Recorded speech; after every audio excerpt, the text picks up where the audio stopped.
This is a guest essay written by David Collier, a British investigative journalist exposing extremism and anti Semitism.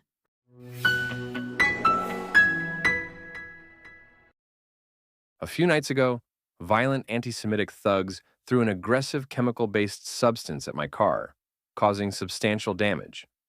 Unlike a previous key attack a few weeks ago, that may have arguably, although it wasn't, been seen as random. This violent escalation is clearly a targeted hate crime directed against a vocal and frontline fighter of anti-Semitism in the United Kingdom. Strangely, though, that is not my biggest problem. Nor is this essay really about the attack itself. When you take up a fight against bad people, you should expect those bad people to react as bad people do. A more worrying problem is the wider environment that I find myself fighting inside. I am left wondering just who is on my side and what exactly I am left fighting for. When even the great institutions of the UK are more likely to be standing against British Jews than standing alongside them, is it just time for me to pack up and leave?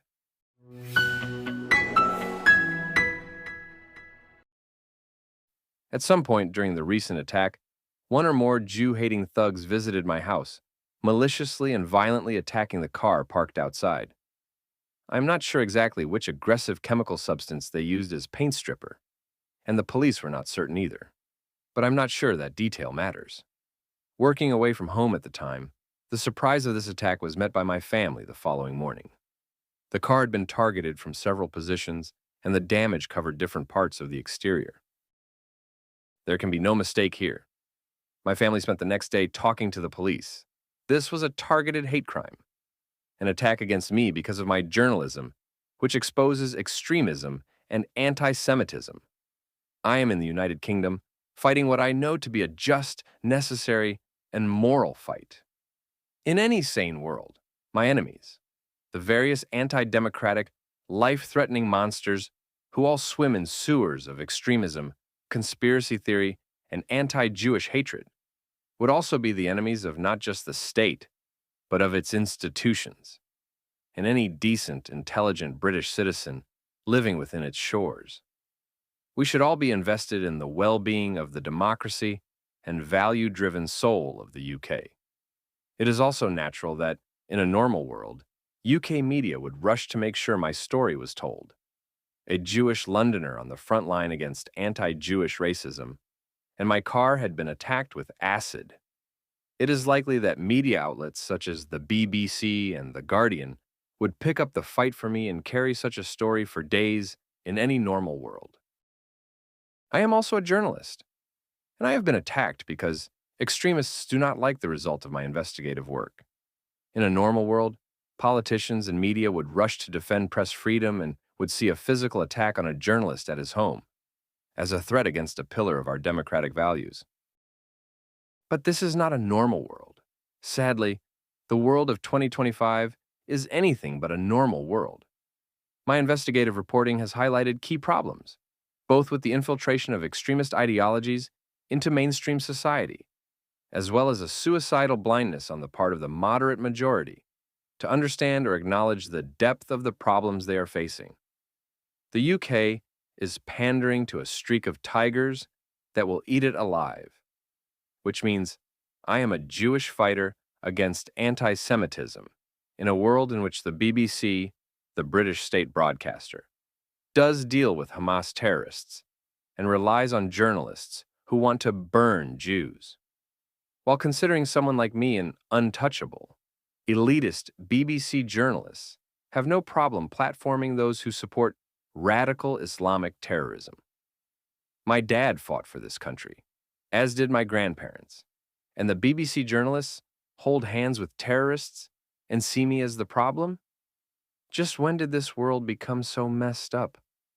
I live in a world in which dozens of Jewish representatives are so desperate to be seen as good Jews, they sell out the Jewish state for a piece of empty virtue signaling.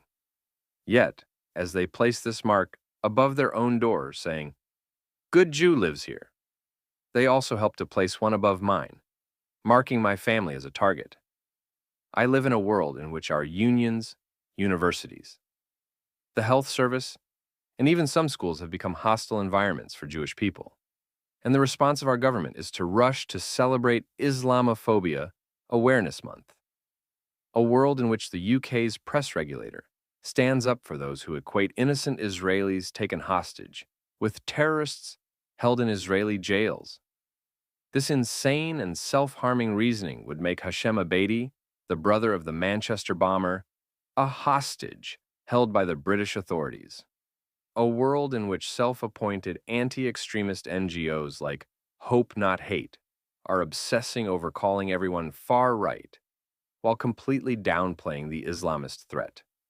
A world in which Jewish children are scared to publicly identify as Jewish, while the UK government rushes to adopt a definition of Islamophobia, which will only make it harder for Jewish people to stand up against many of the extremists who target them.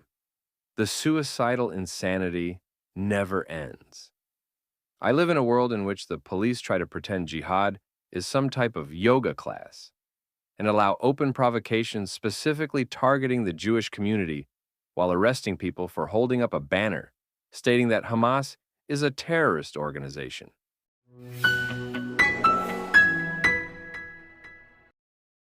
Although I have been assaulted twice, attacked on numerous occasions, and have gathered more information on anti-Semitism in the UK than almost any other private individual, the government czar for anti-Semitism, John Mann, has never once reached out to talk to me.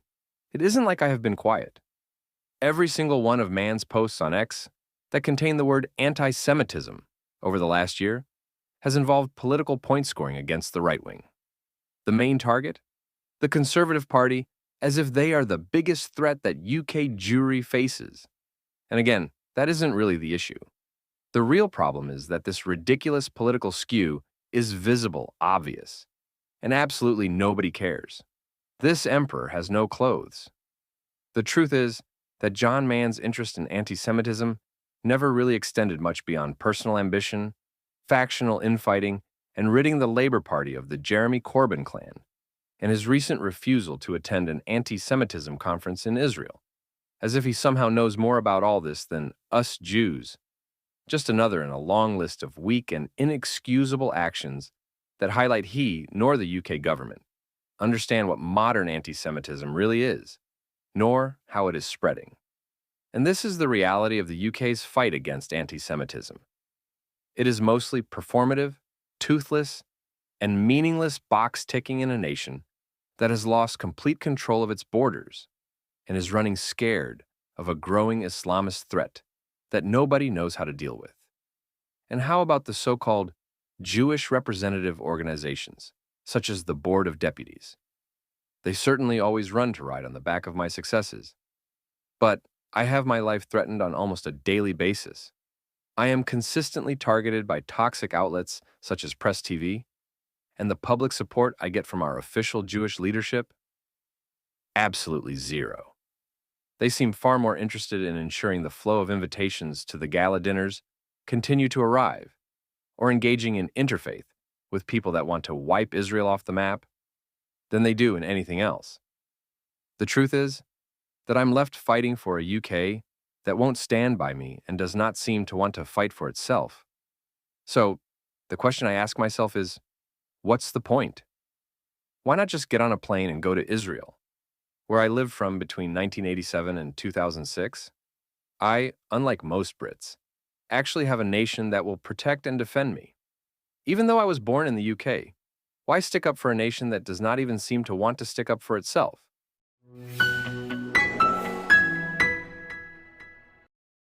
The cowardly Jewish leadership do not actually represent the Jewish community.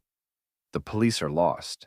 The education system is turning our children into progressive, dumbed-down clones.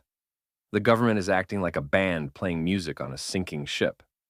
And much of legacy media has been overrun by naive, bloated, arrogant, and decadent supremacists, or ex-Al Jazeera staffers, who together are spinning lies daily to their British audience. So, why do I stay? The answer is simple. Both because I was born here, and this is where I can make a difference. I was brought up waving the flag and singing, "God Save the Queen." I have studied my history, and I know where capitulation, cowardice, and appeasement will lead. I cannot afford to turn my back. My family members have fought for this country before, and I will continue to fight for it now, even if I am attacked for it.